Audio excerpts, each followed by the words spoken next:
Hi everyone, welcome back to my channel. I'm Charlotte. Thank you so much for watching. If you're new here, I do videos on fragrance, beauty, books, and fitness, and a little bit of other things too. And if you're a returning subscriber, thank you so much for supporting me and sticking around while I've been on a long hiatus. Thank you so much. I really appreciate your support. Today, I want to share with you some of my favorite current obsessions fragrance-wise.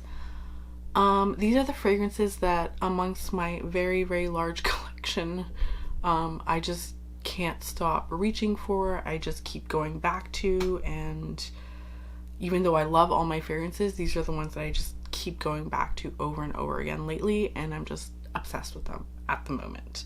And so without further ado, if that interests you, please keep watching.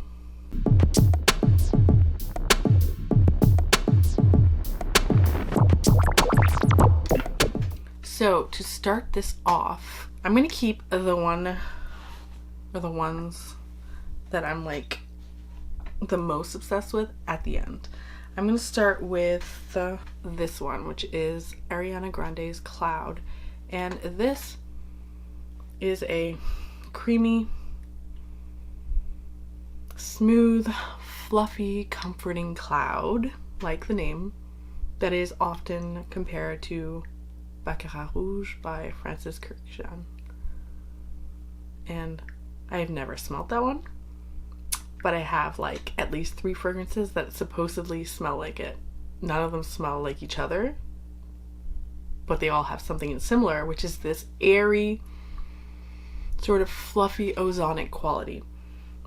And in here, it's a very, it also has marshmallow, I think. Does it have marshmallow? I think so. Anyway, it's very yummy, sweet, and I usually tend to wear this to bed. I really like to wear this to bed.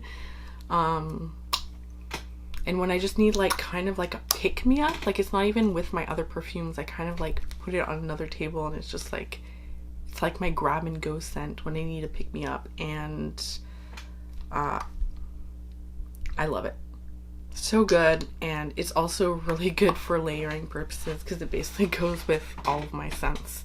So I really like it for those reasons, and I've been kind of obsessed with it, and I do often every day pick it up and smell it a little bit like this. So good. I'm obsessed. Next up, the classic and iconic Hypnotic Poison by Dior or Dior. And this one, I have the eau de toilette and I also have the eau de parfum, and I'm putting them both here because I like them both. I love them both. They are different. The Hypnotic Poison eau de toilette has a lot more notes, and you do feel it, and you smell that coconut at the beginning. That smooth, smooth, some people call it Play-Doh-ish sort of vanilla note. Almond, vanilla, tonka bean, coconut. It's beautiful. The eau de parfum is a lot more potent, and I really liked someone's description. Someone described it on Fragrantica as being like the cake batter version of the eau de toilette. Like everything's just all mixed up together and you can't distinguish notes, and I agree. And it's a lot thicker, it's a lot heavier, and most prominently, the difference I would say is that it has a licorice note that is very prominent. I like licorice in my fragrances, but I have since come to know that a lot of people don't like licorice. So if you don't like licorice, or you don't love licorice, I would stick to the eau de toilette. But I really, really love both of these, and the dry down is similar. And so yeah, love these both, and I could wear them every day, and I will wear them for the rest of my life if I can help it. So okay, next up we have the runner-up for my current obsession, and that is Olympia Intense. And I have loved Olympia for years. I only recently got an Olympia, though, like this year. But I've gone through a lot of samples of it, and that's how I knew I loved it, because I would just kind of like go through the samples instead of forget about them. And so I kind of assumed I would love the Olympia Intense, because this one is, not only do I love Olympia, but the 3 notes, it only has 3 notes, are notes that I absolutely love in perfumes, so I knew I would love it. And those 3 notes are just vanilla, amber, and salt.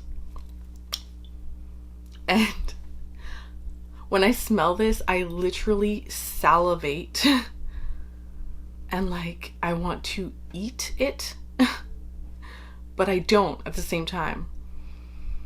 It's just, I salivate because of the salt. The salt, it's just salt, and the vanilla and the amber have just kind of like, the dialed up amber and vanilla have brought the salty vanilla up into salted caramel territory. And while I don't necessarily love eating that necessarily, really, I'm more of a savory person, to be honest.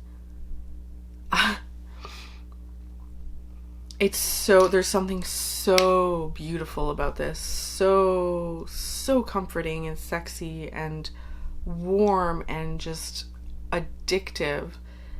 And I just feel like this is the perfect pairing for the regular Olympia. Okay, I cannot decide, to be honest, okay? Right now, in the middle of winter, this one over the other Olympia. Like, yeah, it's just, I'm salivating. It's so good though. It's so good. It's amazing. It's like this cap, this amber cap, like it's amazing. And now at the very top,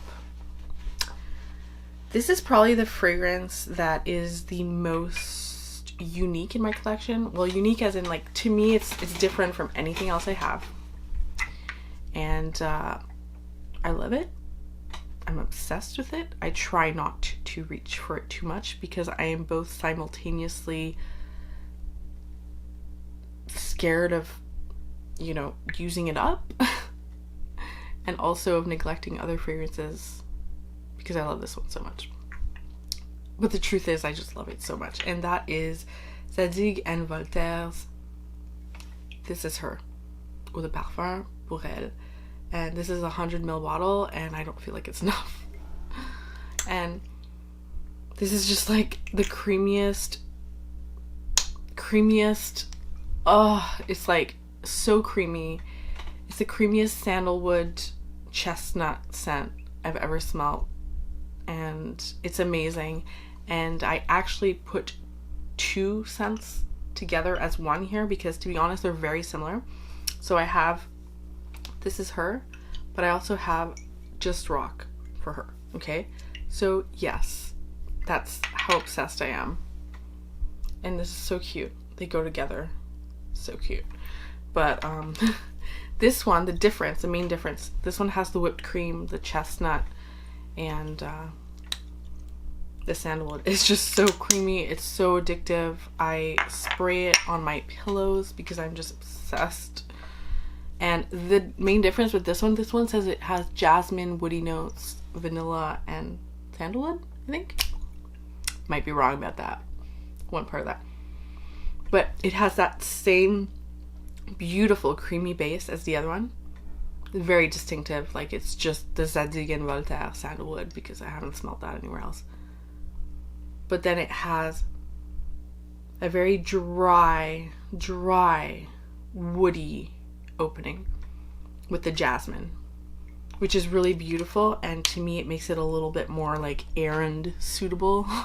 And all I mean by that is that, to be honest, like, the dry down is so similar that sometimes I will just use this one when I want this dry down, just to be a little different.